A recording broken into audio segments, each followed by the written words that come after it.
when the first images of Pennywise came out and everyone on the internet was like, he looks like shit. Suppose that should teach us all, myself probably included, that we should take a breath, take a moment, breathe for a little bit, then pass judgment. Because that's just not a valid argument. It's just not.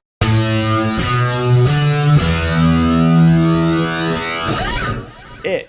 So It is an adaptation to the Stephen King novel It. It's also technically a remake of the miniseries that came out back in the day. And whereas the novel concentrates on a group of friends when they were kids and as they're adults, this movie concentrates on when they're kids. They're in their little Stephen King hometown of Derry, and there's this thing that's terrorizing the town. Quietly, it's not like it's openly terrorizing the town. No, people are disappearing, people are dying. These kids all figure out, hey, we're kind of experiencing the same thing here. All the while, they're dealing with Stephen King bullies. I like that this movie nailed what's wrong with a lot of horror movies these days. A lot of horror movies these days, like, I don't know, get a group of people together, have a demon or a ghost terrorize them. Rinse and repeat. Let's make it for about $5. Let's get some money out of the masses. But Stephen King doesn't write like that, so this movie had to be different, and it is different. I love the group of losers in this movie. No matter who you are, if you're reflecting back on your time in junior high, there's a kid in here that's gonna remind you of you. But really, at its core, to the backbone of this movie, it's not this evil clown things terrorizing these kids. It's a character movie. It's this group of kids dealing with junior high. They just stepped into the summer season, but they deal with these horrid Stephen King bullies. Stephen King was never about just the thing at hand, the evil that he's writing about, whether it be a vampire or a ghost. There are always deeper things that the people deal with, and It is no exception. And the acting from this young talent was quite good. It reminded me of Stranger Things. Yeah, that show I'm still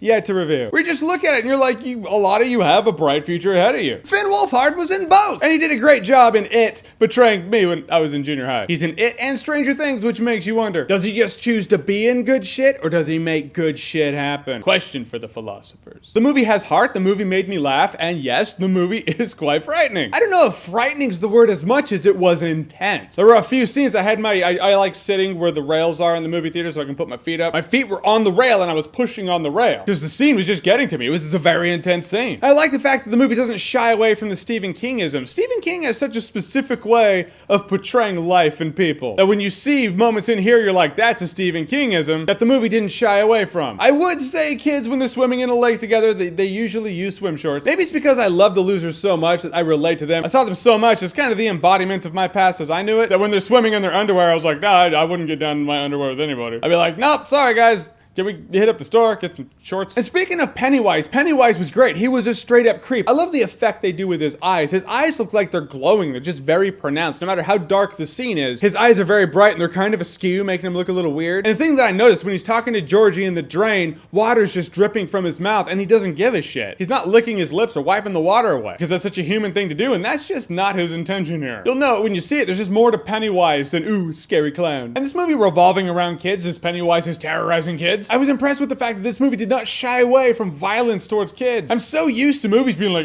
children, we can't hurt them. I'm not saying movies never do it. I'm not saying kids never get hurt in horror movies, because they do, but this movie really, one scene in particular, you're like, oh, they showed that. It just gave this movie a level of grit that not a lot of movies would have been willing to get. I will say, for a movie that has such character development among the kids, a couple of them kind of get left in the background, and it was a bummer, but you really think about it, that's 7 characters in this movie they have to concentrate on. Allowing time for the bullies, allowing time for their personal shit that they're dealing with that actually adds to the movie and doesn't take away from it, like apparently a lot of horror movies think moments like that would, and dealing with Pennywise. Really, if this movie was just based on the scares, the monster, the scary thing, I'd walk out of the movie going, it was a fresh take on a monster movie. But you give it the depth and layers that the characters actually get in this movie, it's actually quite a unique experience. And you know, one of my main gripes that I have when there's a movie that revolves mostly around kids is the fact that the kids don't talk like kids. Sorry, parents, your kid's probably a model citizen, I'm sure. Just know when he's around his friends and you're not there, he does not have a PG-13 mouth. He's cursing up a storm, and now you know. You heard it from me. And these kids totally do that, but they don't overcook it. Just a justifiable amount of cursing among young people, young friends who are hanging out with no parents or chaperones. Guys, in the end, it was great. It has an interesting premise, great characters, good depth, good development. It justifies its runtime. I hope a lot of other people making horror movies actually look at it and take a page out of its book and just think, oh, well, fuck, good development in a horror movie. I guess horror movies can use that too. There's a lot more to Pennywise than just scary clown, but I can't really talk about it here. I have my thoughts on that, but I feel like it infringes on spoiler territory, so I'll let you figure it out yourself. I walked out of it saying I can't wait to see it again. It's worth watching and definitely worth buying on Blu-ray. The simplest way I can put it, this movie is A Nightmare on Elm Street meets The Goonies. Alright guys, so It. Have you seen it? What did you think about it? Whether it be the old one, the new one, which do you prefer? What Pennywise will keep you up at night? Whatever you think, comment below, let me know. And as always, if you like what you've seen here and you want to see more, click right here to see more.